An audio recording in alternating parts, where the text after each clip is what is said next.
Queridos irmãos, o nosso saravá fraterno, 164º episódio do projeto Conversa Franca de Umbanda e o 47º falando sobre mediunidade comportamental.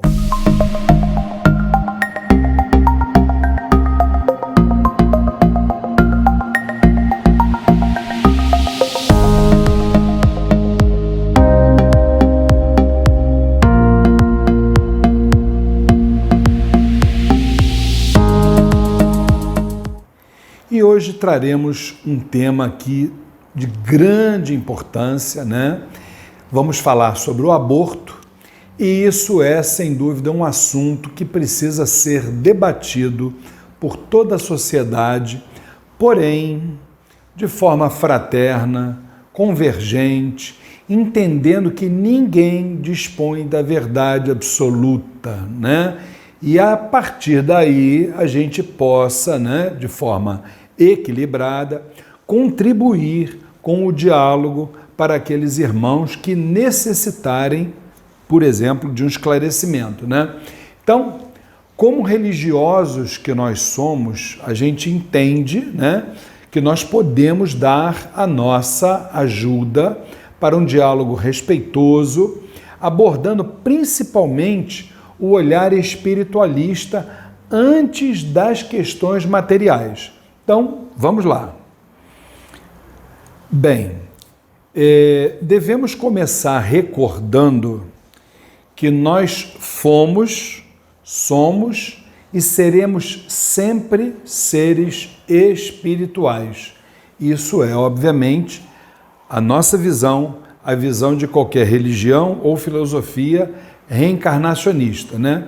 E a partir daí, lembrar que também a ciência considera, né, ou pelo menos parte dela, né, que o ser humano é composto por corpo, mente e espírito, não é isso? Então, na realidade, a partir dessa constatação, nós tivemos milhares de encarnações até nós chegarmos neste momento aqui. E por conta dessas encarnações, nós tivemos a oportunidade de interagir com laços energéticos naturais, assim como laços energéticos antinaturais. Como é que é isso, Luiz Fernando? O que seria, vamos dar um exemplo, né? Um laço energético natural. Uma mãe amamentar um filho. Nada mais sublime do que isso, né? Agora, esse laço energético natural, ele deixa de ser natural para se transformar, por exemplo, num processo obsessivo, em algo antinatural, quando essa mãe imagina que esse filho, ele é uma propriedade sua e não do mundo. E passa, né, a tratá-lo como uma propriedade sua. Então, baseados nessas vidas passadas e através do natural fenômeno do esquecimento, a gente não sabe, por exemplo, né, quem nós fomos, quem foram as pessoas inseridas neste planeta, né, e que nós tivemos a oportunidade de algum tipo de contato.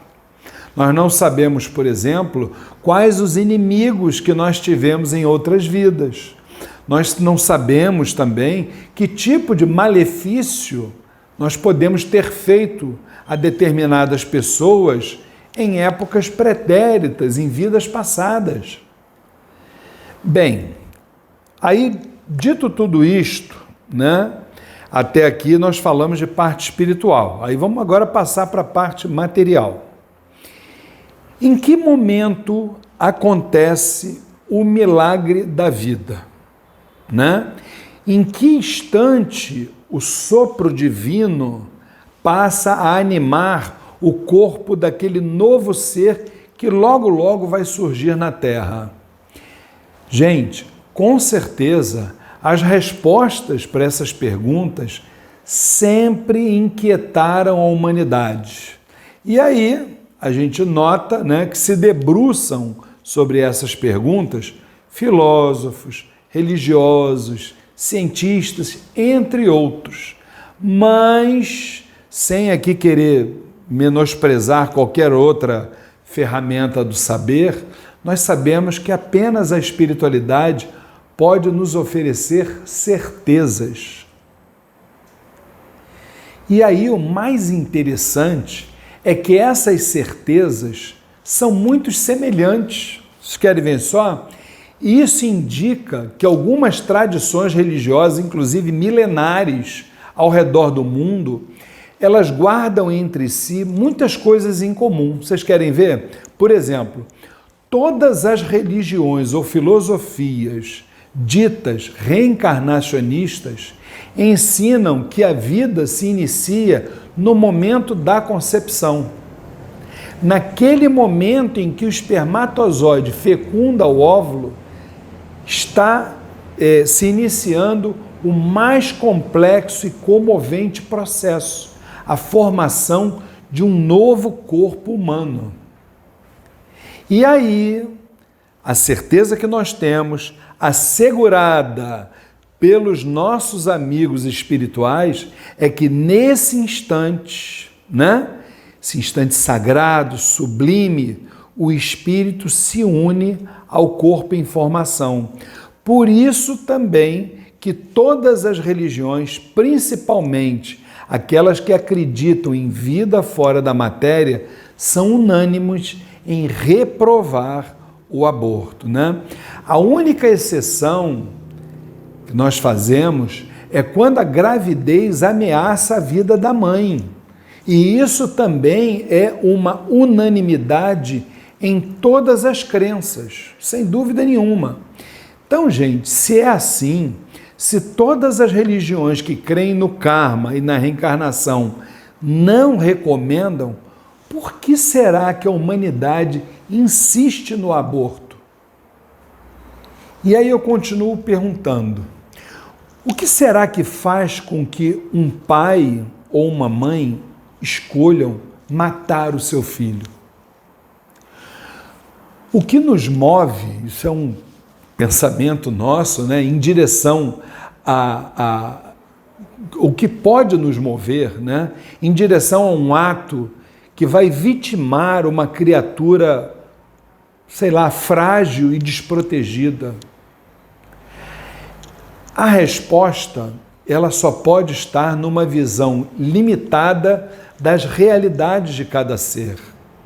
O ser humano, eu volto a dizer, ele não é apenas corpo e mente, ele também é espírito. E aí, quando a gente diz que a vida não começa na matéria, por outro lado, também é sinal de que ela não termina na matéria. Mas por que razão nós não enxergamos esse transcender da vida? Aí, meus irmãos, a resposta dessa pergunta eu vou buscar, por exemplo, numa filosofia milenar como o taoísmo, Quando o Jesus dos chineses, Lao Tse, disse: quando todas as portas das fraquezas humanas se abrirem, a última será do egoísmo. Quando nos vemos em uma situação que ameaça o nosso conforto, em geral, o ser humano se defende escolhendo o quê? Uma atitude completamente defensiva. O problema é quando a nossa atitude defensiva viola os direitos dos outros. E isso definitivamente acontece quando se faz um aborto. Precisamos entender, meus irmãos, que no silêncio do sagrado ventre de uma mãe cresce um corpo que já tem dono. Será a morada de um espírito imortal. Vai abrigar um filho de Deus. Quantas vezes nós, os que acreditamos em Deus, pensamos que aquele corpo em formação é a morada de um irmão nosso, um ser especial que as mãos de Deus depositaram em nosso colo. Mas ele chegou ali por um ato criminoso, por exemplo, de um estupro, Luiz Fernando. Olha só, imagina, vamos raciocinar. Mas aí eu vou perguntar, será que você sabe o que você fez em outras vidas para ele ou para outros? Outra pergunta, e como recebemos essa vida nova? O que fazemos com o divino presente que Deus nos enviou e que agora nos chega às nossas mãos?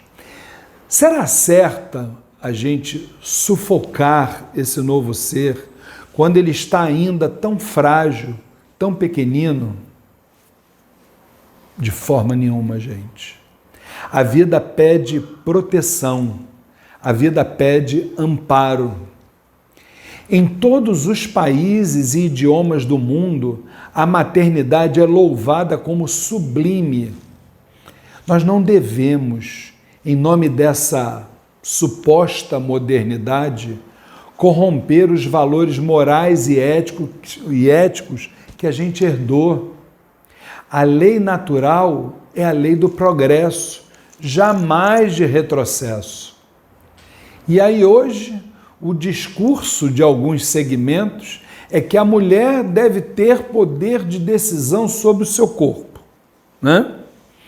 E aí a legalização do aborto é tratada como avanço dos direitos humanos, pois se alega que essa medida iria proteger as mulheres pobres que fazem abortamentos ilegais.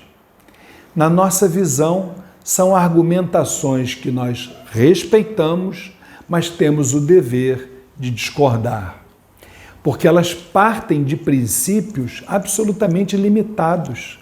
Primeiro, porque o feto é um ser à parte, ele não faz parte do corpo da mãe. E aí cabe a pergunta, de que direitos humanos nós estamos falando? Meu irmão, minha irmã, direitos humanos são para garantir práticas éticas e não para legalizar o assassinato de crianças. E se desejamos, de fato, proteger as mulheres pobres, né, dessas consequências de um abortamento ilegal, nós devemos investir em saúde e educação. São antídotos. Mulheres informadas usarão, por exemplo, métodos contraceptivos, terão acesso à informação e aí não vão precisar matar para evitar uma gestação. E aí, por outro lado, onde fica o amor que tanto falamos e aspiramos sentir? Vamos pensar nisso? O exercício do amor nos recomenda cuidar dos mais fracos. Que amor é esse que se desvencilha da vida que está florescendo naquele momento? O amor acolhe, o amor abençoa, o amor fortalece. O amor é a expressão máxima da solidariedade. O amor com certeza não mata. Nossos guias e orixás nos sinalizam que quando qualquer crime seja tornado um comportamento legal, jamais ele vai se enquadrar nos processos morais das leis que sustentam o universo. Fiquem com Deus. Meus irmãos, se vocês gostam dos vídeos que são publicados neste canal do YouTube do Templo Estrela do Oriente, não se esqueçam, inscrevam-se no nosso canal. Depois, se você gostou do vídeo, não esqueça de dar o like e, por último, aperte aquele sininho, porque todas as vezes que tivermos um novo vídeo, você será avisado. Muito obrigado!